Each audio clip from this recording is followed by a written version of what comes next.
Factor clave. Isaac Asimov. Jack Weaver salió de las entrañas de Multivac cansado y malhumorado.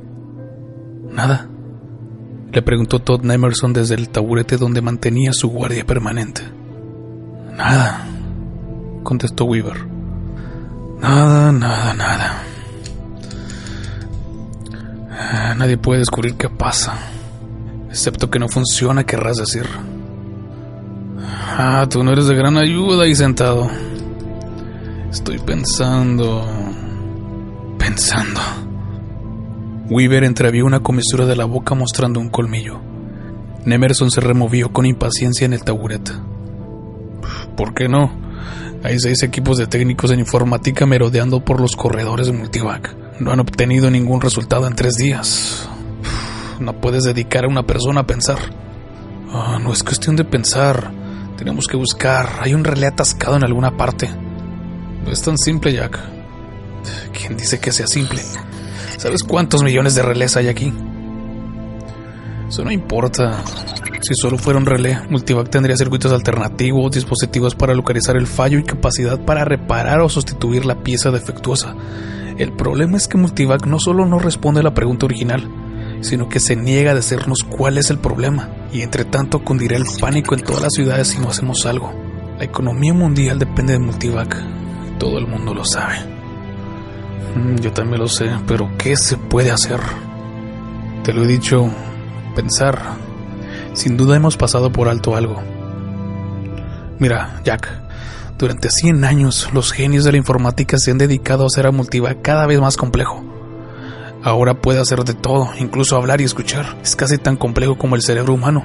No entendemos el cerebro humano. ¿Cómo vamos a entender a Multivac? Cállate, solo te queda decir que Multivac es humano. ¿Por qué no? Nemerson se sumía en sus reflexiones. Ahora que lo dices, ¿por qué no? Podríamos asegurar si Multivac ha atravesado la línea divisoria en que dejó de ser una máquina para comenzar a ser humano. ¿Existe esa línea divisoria? Si el cerebro es apenas más complejo que Multivac y no paramos de hacer a Multivac cada vez más complejo, ¿no hay un punto donde...? Dejó la frase en el aire. Weaver se puso nervioso. ¿A dónde quieres llegar? Supongamos que Multivac sea humano. ¿Que no serviría eso para averiguar por qué no funciona? Por una razón humana, quizá.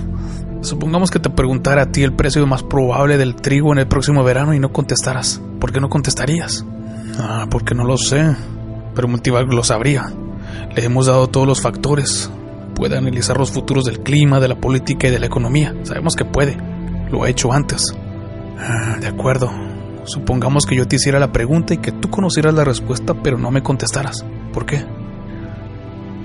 Porque tendría un tumor cerebral, rezongó Weaver. Porque habría perdido el conocimiento. Borracho. Demonios, ¿por qué mi maquinario no funcionaría? Eso es lo que tratamos de averiguar en Multivac. Estamos buscando el lugar donde su maquinaria está estropeada. Buscamos el factor clave. Pero no lo habéis encontrado. Nemerson se levantó del taburete. ¿Por qué no me haces la pregunta en la que se atascó Multivac? ¿Cómo? ¿Quieres que te pase la cinta?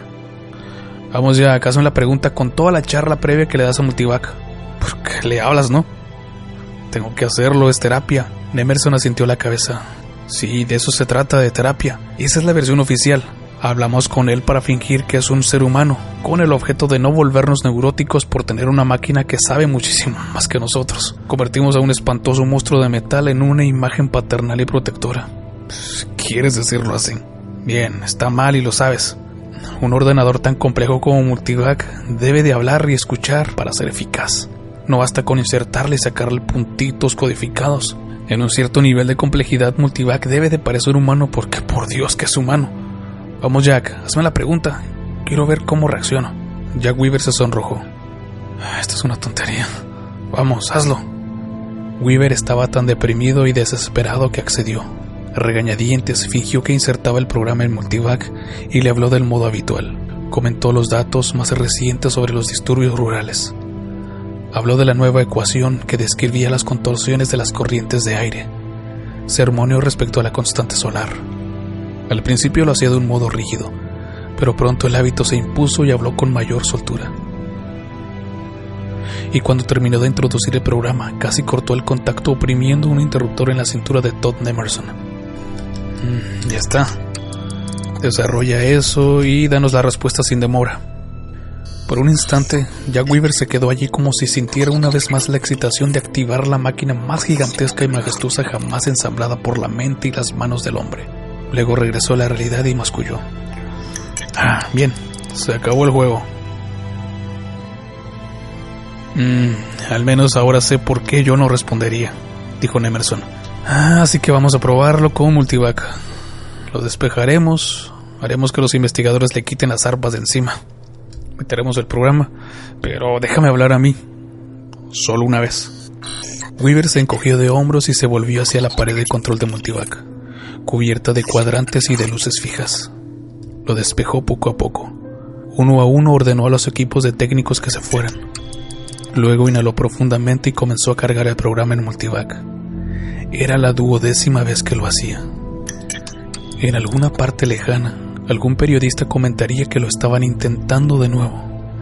En todo el mundo, la humanidad dependiente de Multivac contendría colectivamente el aliento. Nemerson hablaba mientras Weaver cargaba los datos en silencio. Hablaba con soltura, tratando de recordar qué había dicho Weaver, pero aguardando al momento de añadir el factor clave. Weaver terminó y Nemerson dijo con un punto de tensión en la voz: Bien, Multivac, desarrolla eso y danos la respuesta. Hizo una pausa y añadió el factor clave. Por favor. Y por todo Multivac, las válvulas y los relés se pusieron a trabajar con alegría. A fin de cuentas, una máquina tiene sentimientos cuando ha dejado ya de ser una máquina.